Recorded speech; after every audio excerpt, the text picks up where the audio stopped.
You know, and I mean, that's to me the people. I'd say, Tobin, the simplest thing: cast that wide net, and always, always, always, you know, surround yourself with people that you admire and aspire to. Like they, like Chris said, they do something you can't do, you know, and that you want to learn how to do. And then again, man, don't let me fool you. I was heartbroken. And those of you that, few of you that might know me from, I was in a band called What It Is. It's this funk band. It's real popular here in the '90s. And they're like, if you've ever heard of Jamiroquai or bands like, it's an amazing band. The guitar player from it, Avi Bortnick, actually plays with the jazz musician John Scofield. And every guy in the band was just stellar. I mean, I really felt like I was the weakest link as a player.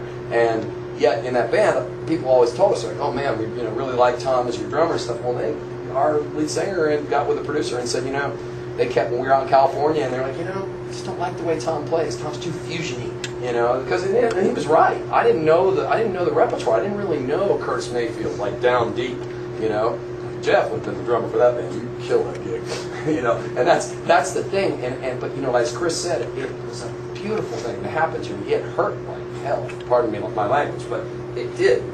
It sucks to be let go of something. But the coolest thing was that the guys they saw that I was genuinely like, man, what am I not doing here? They're like, Tom, dude, by all means, hang at the sessions, do the thing. I became friends with the producer who was replacing him. He's the guy that like co-wrote all of Mariah Carey's early big hits. So I mean, it's not like I wasn't getting thrown out for like the B-grade guy. This guy's an amazing drummer. You know what happened? Funniest thing of the whole thing of it. Turns out he was really killer at these styles like kind of Parliament Funkadelic and real big funky. He couldn't do the acid jazz, the kind of funkified New Orleans-y thing that I do.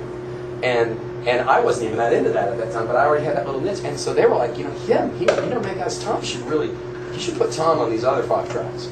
Now, if I had pouted and stormed out of there, I never would have been on the album. So instead, I did the whole first album, and I'm on half of the second album. And actually, the guys came away, and the producer's going, man, it's like, dude, because I immediately started copying what he was doing. By the end of about a week of recording, they were teasing me. They're like, good Lord. Ben Jr., his name was Ben Margulies, because I was like Chris said, I'm obstinate, man. I'm not the most gifted guy, but I'll darn sure, man, you challenge me, I'm coming after it. People always talk about Danny Werfel, quarterback.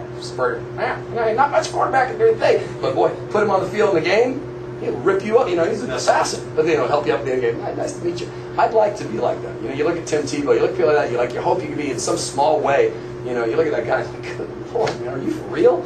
Too good to be true. But if you could take a little bit of that positivity and that ability to get past yourself, and don't get, Chris knows, everyone knows me. Tobin's have to listen to my tirades. I give me 3 minutes, I act like a total idiot. The 4th minute, I'm so sorry, and that's when who I believe to be the real me starts showing up.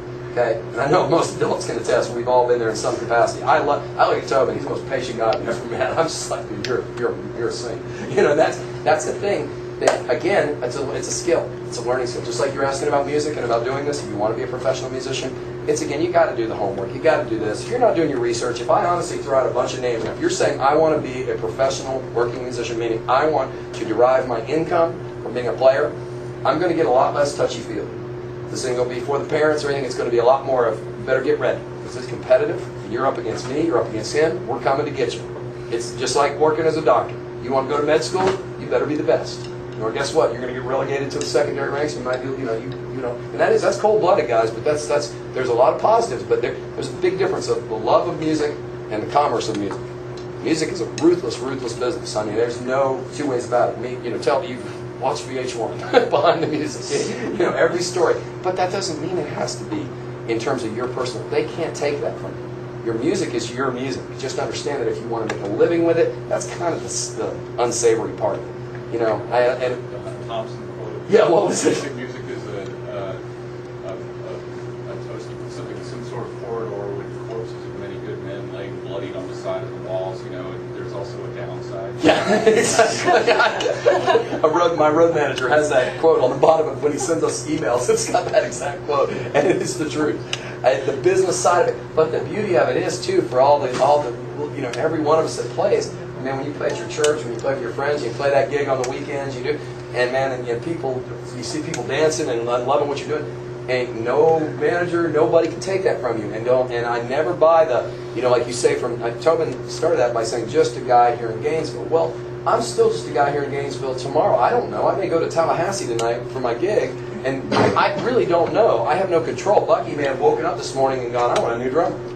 You know, hey, it happens. It will definitely happen in my life plenty more times. You know, hopefully, God willing, I get to be around for a while. You know, Chris and I, that's how we look at it. That's why we do things like our Power Triplets thing, because nobody can take that from us.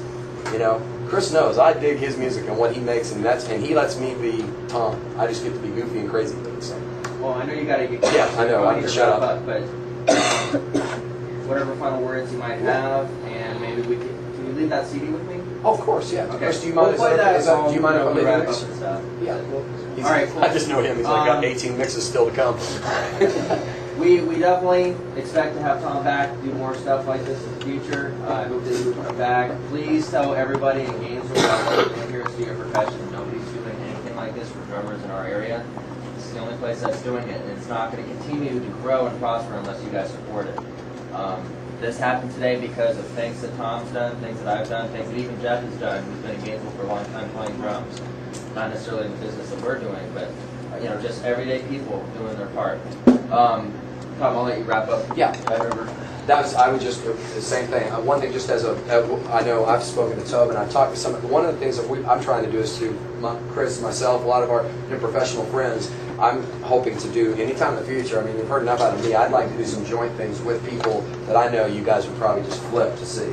You know, I've got a vibraphone player who I was going to talk to Tobin about. He's an amazing, amazing guy down in South Florida. Maybe get him up here next year. The drummer for Jason Aldean, if any of you know country at all, he's a big act. This guy, Rich Redmond, went to North Texas. He's an unbelievable drummer, just a fiend. So that's what we're hoping. You know, I've talked to him about getting people in to do some kind of joint thing like we did with Jim Payne, that sort of thing. Other than that, I can't thank you guys enough for being so patient. I know some of the stuff starts going, you know, just like all over the place. But I hope you got something out of it. You know, thank you very much. Real quick. Yeah. A friend of mine whom you mentioned earlier, Yeah.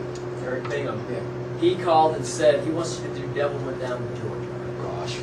I wouldn't be honest. That's a challenge you want. I know. I'm like, I wouldn't know where to begin because it's a hard drumline thing. But you know what I'm talking about. Yeah, no, it's funny because it goes back. He's talking about like when we had a drum solo in high school, we did like tenors and stuff. But to be honest, I wouldn't even know where to begin. Although I did hear someone playing it last night, the band that opened up for us at my gig in Sarasota said, oh man, no, I appreciate it. That's it. Eric is another guy, again, that's a biggie for all you guys. That's what I say. Just again, you know, look around at your friends and your peers, you know, if you're in middle school, high school, you know, college with, you know, whatever. I mean, you know, really appreciate it because you're going to probably start to see as you go along through life, you're going to start looking back and realize, wow, man, that person was a major impact on you. You know, and you don't remember the times that you butted heads over anything. All you remember is the influence they had on you, you know, and the positive. Hopefully, you know, so that's the positive spin. So, thank you guys. I really appreciate it.